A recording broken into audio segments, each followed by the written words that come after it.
Alhamdulillahirabbil alamin. Semoga kita semua selalu dalam lindungan Allah Subhanahu wa taala. Perkenalkan, nama saya Zumratul Masudah. Saya mengucapkan terima kasih sebesar-besarnya kepada dosen pembimbing saya, Ibu Septiana, Magister Pendidikan, yang telah memberikan kesempatan kepada saya untuk menjelaskan sedikit tentang bagaimana konsep Pancasila sebagai ideologi terbuka.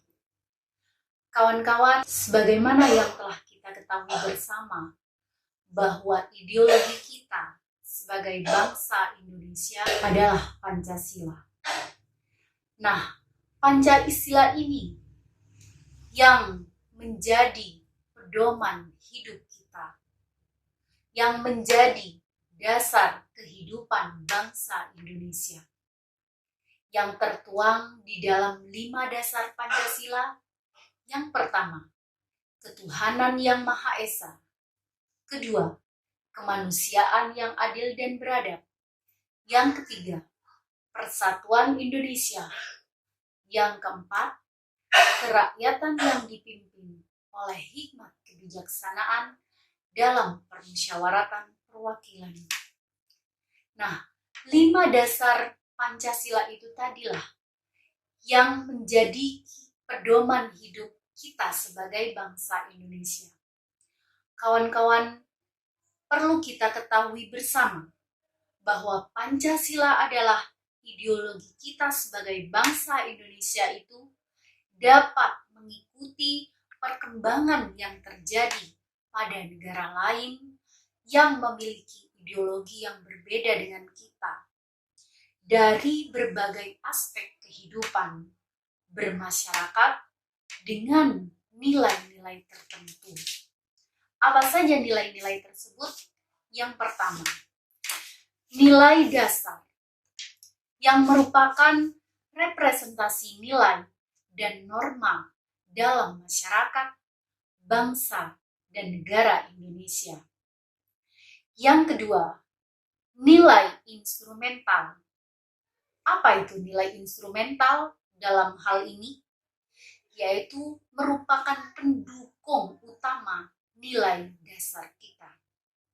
Yang ketiga, nilai praktis, di mana nilai praktis ini harus ada dalam praktek penyelenggaraan negara yang sifatnya abstrak. Kawan-kawan, apa sih faktor-faktor pendukung, faktor-faktor pendorong pemikiran keterbukaan ideologi Pancasila ini? Mari kita bahas bersama-sama. Faktor pendorong pemikiran keterbukaan ideologi Pancasila ini, yang pertama adalah kenyataan dalam proses pembangunan nasional berencana dan dinamika masyarakat yang berkembang secara cepat. Yang kedua, kenyataan menunjukkan bahwa bangkitnya ideologi tertutup dan beku cenderung meredupkan perkembangan dirinya. Yang ketiga, pengalaman sejarah politik kita di masa lampau yang pernah dialami bangsa kita.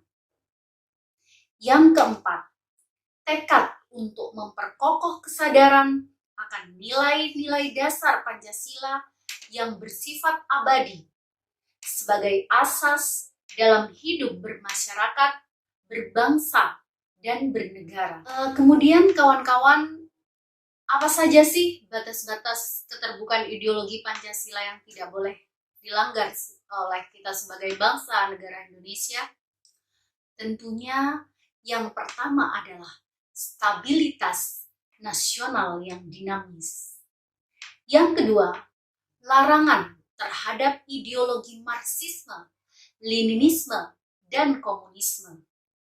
Yang ketiga, mencegah perkembangan paham liberalis. Yang keempat, larangan terhadap pandangan ekstrim yang menggelisahkan kehidupan masyarakat. Dan yang kelima, penciptaan norma yang harus melalui konsensus. Seperti itu kawan-kawan. Ini sedikit saja uraian dari saya tentang bagaimana konsep ideologi terbuka, konsep Pancasila sebagai ideologi terbuka di negara kita.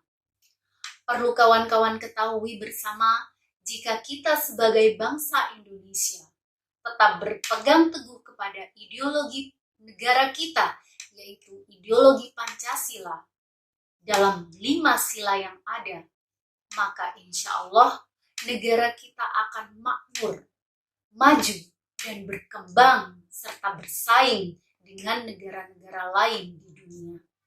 Demikian penyampaian saya. Mohon maaf atas segala kekurangan. Wallahul muwaffiq ila aqwamit thoriq. Wassalamualaikum warahmatullahi wabarakatuh.